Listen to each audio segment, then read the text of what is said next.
ইতিমধ্যে আপনারা ডিজি আনসারের অনেক কিছু জেনে ফেলেছেন। আজকে আসুন এই লোকের আরও কিছু আকাম নিয়ে আলোচনা করা যাক। আমেরিকা ইসরায়েল বনাম ইরান যুদ্ধের ফলে হরমুজ প্রণালী এখন বন্ধ, এ কথা আমরা সবাই জানি। পত্রপত্রিকা, টিভি খুললেই আমরা দেখতে পাই তেলের পাম্পে দিনের পর দিন ভোগান্তি পোহাতে হচ্ছে সাধারণ মানুষদের। সরকারের পক্ষ থেকে বারবার বলার পরও অবস্থার তেমন উন্নতি হয়নি। এর অবস্থায় অর্থ মন্ত্রণালয় 5ই এপ্রিল জ্বালানি ব্যয় কমানোর জন্য নতুন আদেশ জারি করে। তার 4 নং অংশে বলা হয় জ্বালানি খাতের 30% সংরক্ষণ করতে হবে। একই আদেশের 6 নং অংশে সকল রকম যানবাহন ক্রয় স্থগিত করা হয়। কিন্তু ডিজি কি করেছে জানেন? শুনলে জুতা দিয়ে পিটাতে মনে চাইবে আপনাদের। সে আনসারের বেতন হতে কল্যাণের নামে কেটে নেওয়া 20%-এর অর্থ ব্যয় করে ইতিমধ্যে 68টি 1.5 টনের ট্রাক, 26টি 5 টনের কাভার্ড ভ্যান এবং 12টি বাস কিনেছে। এর পিছনে সে প্রায় 47 কোটি টাকা খরচ করেছে। ঘটনা এখানেই শেষ না। এই ট্রাক বাসগুলো সরকারি তেল ব্যবহার করছে। এই যানবাহনগুলো কিনেছে সে আনসার বাহিনীর নাম করে, আবার সেই বাহিনীর বিভিন্ন ইউনিটের কাছে বেসরকারি যানবাহন হিসাবে ভাড়া দিচ্ছে। মনে করেন বগুড়া জেলাতে 12টা উপজেলা আছে। সদর থেকে এই উপজেলাগুলোতে যেতে আসতে 504 কিলোমিটার পথ পার হতে হয়। জেলা কমান্ডেন্ট বগুড়া একটি ট্রাকে করে উপজেলাগুলোতে যদি রেশন বিতরণ করতে চায়, তাহলে শুধুমাত্র উপজেলা পর্যায়ে রেশন পৌঁছানোর জন্য প্রতি কিলো 40 টাকা হারে 20,160 টাকা পরিশোধ করতে হবে। খেয়াল করেন দর্শক, অনিয়মগুলো কত বড়।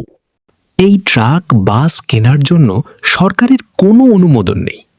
একই সাথে সরকার সকল গাড়ি কেনা বাতিল করেছে এবং এই ঘোষণার পরেও সেই ট্রাক বাস সরকারি বরাদ্দকৃত তেল ব্যবহার করছে। যেখানে সরকার 30% সাশ্রয় করতে নির্দেশ দিয়েছে, সেখানে ওয়েলফেয়ারের নামে কেনা বাস ট্রাককে আবার বেসরকারি গাড়ি দেখিয়ে ভাড়া উত্তোলন করা হচ্ছে। অনিয়মের একটা সীমা থাকে এবং এই আনসারের 20% কল্যাণ থেকে কেনা 106টি যানবাহনের মাধ্যমে ডিজি করছে ব্যবসা। বর্তমানে 12টি ব্যাটালিয়নের সমতল থেকে পাহাড়ে মুভের জন্য 8টি বাস ও 6টি ট্রাক প্রয়োজন হচ্ছে। সেই হিসাবে গড়ে ইতিমধ্যে প্রায় 68 লক্ষ টাকার ব্যবসা করে নিয়েছে ডিজি।